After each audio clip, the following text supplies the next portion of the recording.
درود بر شما عزیزان.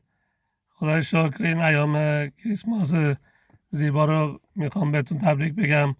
ببینید تو این چراغ تو این تاریکی میدرخشه و هیچ قدرتی نمیتونه نور رو غلبه کنه روی نور. و تاریکی در اصل چی میگن؟ بهش میگن که در اصل خلأ نور. در اصل اسم تاریکی در اصل خلأ نوره، یعنی جایی که نور نیست. و هر جا که شما میتونید توی تاریک باشه یک کبریت کوچیک روشن کنی، میبینید که اون کبریت غلبه میکنه بر اون تاریکی. خدای شکر عیسی مسیح اومد 2000 خورده سال پیش برای نجات بشریت. نور جهان، اسم عیسی مسیح یکی از اسماشه که میگه، خودش هم میگه که من هستم نور جهان. من اومدم که تاریکی رو بیرون کنم از تو زندگیتون و نور خداوند بیاد تو زندگیتون. هاللویا. خدای شکر عیسی مسیح برای همه بشریت اومد، از شرق اومد، در اسرائیل اومد، ولی میبینیم تاثیرش رو تو همه دنیا و همین جاهایی که ما خودمون خیلی از ما شاید باشیم در خارج، در کشورهای اروپایی، تاثیر مسیحیت رو میبینیم که چجوری انسان دوستی، چجوری محبت، چجوری یک زیربنای زیبایی اینجا از همون، به خاطر همون درست شده و همه جای دنیا همین جوره. و هر جا که مسیحیت بیرون رفته و احساس میکنه که تاریکی اومده توش، مخصوصا جایی که شریعت توشه، مخصوصا جایی که دینداری توشه، به خاطر اینکه دینداری فقط ظاهرسازی و دروغه و هیچ چیز اساسی نمیتونه انجام بده. ولی عیسی مسیح اومد برای اینکه رابطه شخصی با ما برقرار کنه. خدای زنده، نور جهان اومد تو وجود من و شما. ببینید با ایمان به عیسی مسیح همین اتفاق میفته. نور جهان، نور عالم، عیسی مسیح میاد تو وجود ما و تاریکی میره بیرون. هاللویا.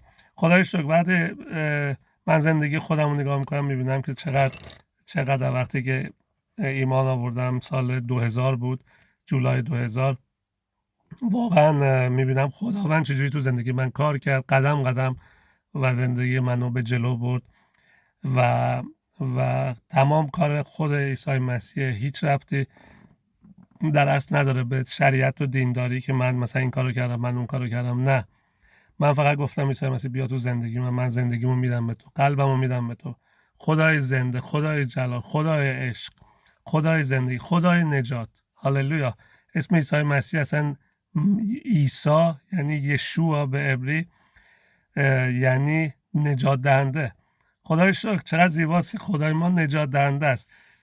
نه اینکه تو سرمون بزن و لغت کنه و ما رو بکشه پایین، بلکه اومده نجات بده، ما رو آزاد کنه. خدای شکر. اتفاقا امروز میخوندم که چجوری مسیحیت چه تاثیرات زیبایی گذاشته رو همه جاهایی که اومده توش و واقعا میبینیم واقعا همین چیزی که عیسی مسیح اساس در از پایه مسیحیت که میگه که چیه، حتی میگه دشمنتون هم محبت کنید.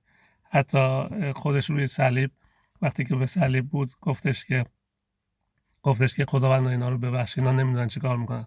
خدای پدر.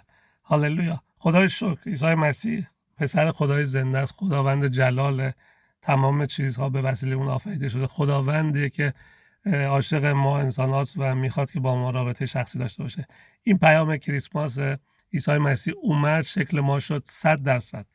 یعنی مثل یک بچه اومد تو این دنیا، ولی ملکوت آسمانش رو رها کرد، تاج جلالش رو گذاشت، شنل پادشاهیش رو گذاشت، مثل من و شما انسان شد، اومد روی زمین. و فکر می‌کنید چرا توی قصری متولد نشد، توی طویله متولد شد؟ چرا تمام زندگیش به سادگی بود و همش تمام کارهایی که انجام میداد محبت و عشق و شفا دادن و بلند کردن انسان ها بود؟ به خاطر اینکه اون وجود خداونده که اومد که نشون بده خداوند اینجوریه. هاللویا. جلال به نام عیسی. ایام کریسمس خوبی داشته باشید. این بچه قنداقی که میبینید، این علامت اینه که خداوند اومد روی زمین، شکل من و شما شد، 100% انسان شد ولی 100% خداوند، رفت روی صلیب به خاطر گناهان ما، روز سوم قیام کرد و با خون خودش امروز ما رو شسته و آزاد کرد از بند گناه و شیطان. دیگه ما احتیاج نیست بدویم دنبال این که گناهامون رو کی میخواد ببخشه و کی میخواد نبخشه، که یک روز بیایم ما یه ترازویی باشه و آیا این خدایی که اون بالاست قبول میکنه یا نه. نه عزیزان، گناهان بخشیده شده، پرداخته شده، جریمش پرداخته شده روی صلیب یک بار برای همیشه با خون عیسی مسیح. اون قربانی شد به خاطر گناهان من و شما، به خاطر گناهان تک تکمون، و برای همین ما میتونیم در آزادی خداوند قدم برداریم، در شادی خداوند قدم برداریم و سرود بخونیم که من شادم چون عیسی مسیح اومد تو زندگی من. خوشحالم. ایام کریسمس ایامی که همه جا رو نورانی میکنن، چون نور جهان اومد روی زمین و خدای زنده است. اون اومد برای نجات ما. هاللویا.